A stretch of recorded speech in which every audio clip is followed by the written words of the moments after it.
पुरानी पेंशन की बहाली के मुद्दे पर आंदोलित सरकारी कर्मचारियों का बढ़ता प्रभाव जहां केंद्र की मोदी सरकार के लिए मुश्किलों का सबब बना हुआ है, तो ही दूसरी तरफ कांग्रेस पार्टी अब पुरानी पेंशन की बहाली के मुद्दे को लेकर के संवेदनशील होती हुई नजर आ रही है। ये बात मैं ऐसे ही नहीं कह रहा हूं, बल्कि खुद हम आपको सुनवाने जा रहे हैं कांग्रेस पार्टी की राष्ट्रीय प्रवक्ता रागिनी नायक का बयान। उन्होंने पुरानी पेंशन की बहाली के मुद्दे पर आंदोलित सरकारी कर्मचारियों के प्रतिनिधियों से मुलाकात की और मुलाकात के दौरान उन्होंने इस बात को दोहराया कि कांग्रेस पार्टी का दृढ़ संकल्प है कि अगर उसकी सरकार बनेगी तो पुरानी पेंशन की बहाली के मुद्दे पर आंदोलित सरकारी कर्मचारियों की पुरानी पेंशन बहाल की जाएगी। इस पूरे घटनाक्रम में तो रागिनी नायक ने साफ कर दिया कि कांग्रेस पुरानी पेंशन की तो बहाली करेगी ही, लेकिन इसी के साथ रागिनी नायक ने यह भी साफ कर दिया कि अगर पुरानी पेंशन की बहाली के मुद्दे पर आंदोलित सरकारी कर्मचारी 25 नवंबर को राष्ट्रीय राजधानी दिल्ली में होने वाले आंदोलन में अगर राहुल गांधी, कांग्रेस के राष्ट्रीय अध्यक्ष मल्लिकार्जुन खड़गे और कांग्रेस की महासचिव प्रियंका गांधी वाड्रा को इनवाइट करना चाहते हैं, तो वो भी खुद इन सभी नेताओं से रिक्वेस्ट करेंगी कि वो इस आंदोलन में शामिल हो। इस पूरे घटनाक्रम को लेकर के कांग्रेस की राष्ट्रीय प्रवक्ता रागिनी नायक ने और क्या कुछ कहा है, आप खुद सुने उन्हीं की जुबानी में। पुरानी पेंशन का जो मुद्दा है उसको तो कांग्रेस ने पहले ही कहा हुआ है कि हम लेकर आएंगे। हम लोगों ने कांग्रेस को बहुत बहुत हम आभार भी व्यक्त करते हैं उनकी वजह से तो कई राहुल जी राज्यों ने में बिल्कुल वो दृढ़ संकल्प है उनका कि हम करेंगे।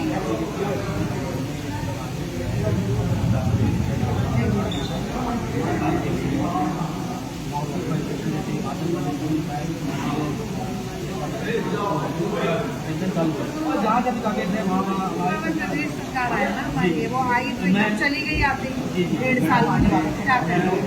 रिक्वेस्ट किया था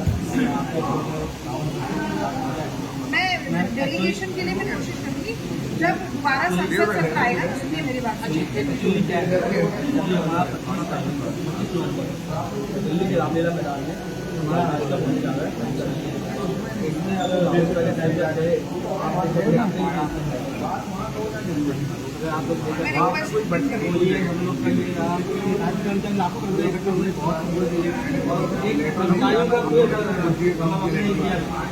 एकमात्र आशा और उम्मीद है कि कांग्रेस पार्टी आप 25 नवंबर तक कह रहे हैं ना।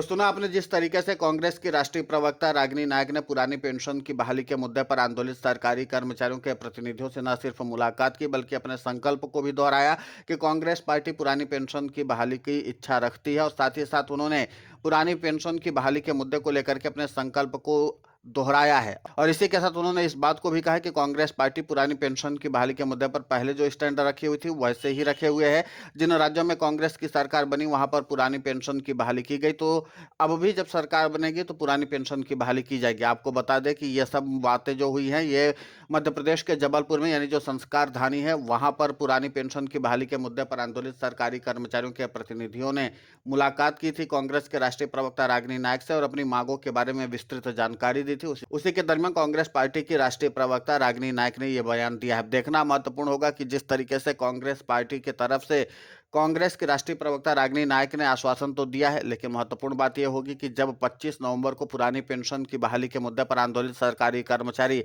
राष्ट्रीय राजधानी दिल्ली आते हैं, तो क्या फिर कांग्रेस के ये बड़े चेहरे भी वहां पर उपस्थित होते हैं, यानी आते हैं, या सरकारी कर्मचारियों के जो प्रतिनिधि हैं उनके तरफ से इस बात के कयास लगाए जा रहे हैं कि वो ऐसे नेताओं को अगर बुलाएंगे तो जाहिर सी बात है कि इसका एक सियासी माइलेज भी मिलेगा। तो ये सब कुछ देखना महत्वपूर्ण होगा। लेकिन फिलहाल ये है कि पुरानी पेंशन की बहाली के मुद्दे को लेकर के जिस तरीके से सरकारी कर्मचारियों का प्रभाव और प्रभुत्व बढ़ा है, उसके नाते से एक अलग तरह की चर्चा शुरू हो चुकी है। और यहाँ पर देखना महत्वपूर्ण होगा कि जिस तरीके से 14 सितंबर को बिहार की राजधानी पटना में पुरानी पेंशन की बहाली के मुद्दे पर आंदोलित सरकारी कर्मचारियों ने अपना शक्ति प्रदर्शन किया और भारी तादाद में सरकारी कर्मचारी एकजुट हुए, तो उसके बाद जाहिर सी बात है कि पुरानी पेंशन की बहाली के मुद्दे को लेकर के सरकारी कर्मचारियों की चर्चा राष्ट्रीय स्तर पर होने लगी है। और अगर राष्ट्रीय राजधानी दिल्ली में भी 25 नवंबर को सरकारी कर्मचारी अपना बड़ा शक्ति प्रदर्शन कर देते हैं और एक बार फिर से राष्ट्रव्यापी तौर पर आंदोलन चला देते हैं, तो इसके बाद जाहिर सी बात है कि राजनीतिक दलों की ओर से इसको और भी ज्यादा तवज्जो मिलने शुरू हो जाएगी। आपको बता दें कि आगामी समय में बिहार का विधानसभा चुनाव है और उसके पहले सरकारी कर्मचारी